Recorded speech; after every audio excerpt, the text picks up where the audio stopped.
finishing up with Lew Rockwell, the last points he was making were about Afghanistan and Iraq, and we're about to be, we're running up on the 8th anniversary of the occupation of Afghanistan. We went in there in October, really cleaned things up pretty quickly, but now the insurgents are back, and that's the main focus, and we're redistributing forces from Iraq into Afghanistan. And meanwhile, in 2006, the Democrats were supposed to save us when they became the majority in the House, and they were going to get us out of the war, and Nancy Pelosi said, nope, and we're not going to go after war crimes either. And she's just a big figurehead for the whole party at this point and for the war.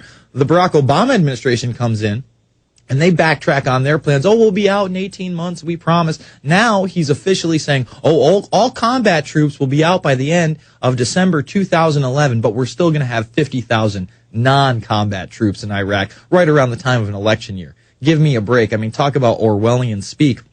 And then he says, we're going to shut down Guantanamo Bay. But it doesn't happen. They can't find the funding. Well, we just passed another bill for $83 billion for this war in the Middle East. They can't find the funding to close down Guantanamo Bay. I mean, where do you see the Middle East situation going in the next few months?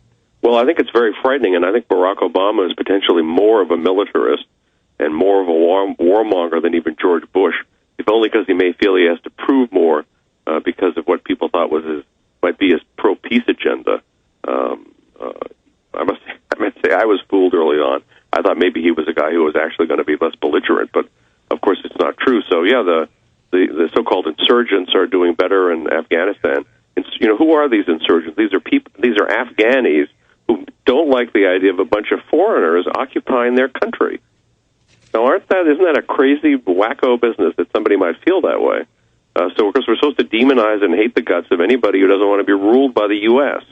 I don't want to be ruled by the U.S. I just assume see them out of this country, and I certainly don't want to see them attacking people in other countries.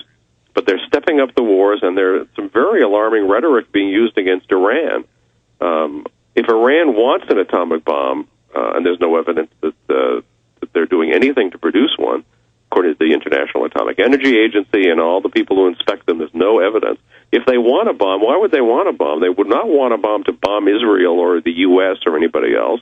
They would want a bomb to protect themselves from being bombed. Because, of course, the U.S. and Israel are threatening them constantly. We're going to kill you. We're going to bomb you. This, by the way, against international law to threaten war like this against another country. Anyway, we're going to kill you. We're going to kill you. We're going to kill you. We're going to kill you. And I guess there are a lot of people who actually want to kill everybody in Iran. This is a great ancient civilization. These are wonderful people. They're being demonized, as of course any people who the U.S. plans to mass murder always have to be demonized. They're great people. They never did anything to us. They never, they haven't hurt any neighbor for 1,000 years or whatever. So to be committing an act of aggression, and we have to remember this is the first crime that was charged at the Nuremberg trials against Germany. The first international crime was launching an aggressive war. It is the Nuremberg trials felt this was the worst thing the Nazis did. Maybe it wasn't the worst thing, but it certainly made possible all the worst things that they did.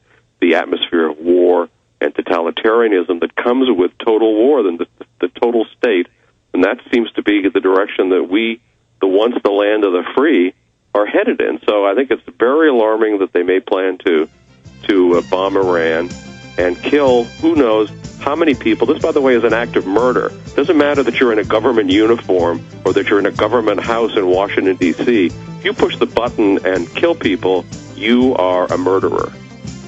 I have to agree with you. You are a murderer if you're killing innocent people, if you're torturing people in these camps, as all the reports show. Thank you so much, Lew Rockwell. We'll be back after this. It's the Alex Jones Show. The New World Order beast is genetically modifying your food, mixing vegetables with animals, and now experimenting with viruses. Without a long-term food solution, you will have just two options: starve, or surrender. All canned food supplies will eventually run out. What then? Grow your own healthy food and feed your family forever. SurvivalistSeeds.com is now the nation's largest bulk heirloom seed company, and it's owned by a real patriot, Big John Lipscomb. You can now have an infinite amount of healthy vegetables like a watermelon, a bundle of carrots, or tomatoes for a little more than a penny each. SurvivalistSeeds.com. And now you can go into business with Big John at SurvivalistSeeds.com by becoming an affiliate. See his link at SurvivalistSeeds.com.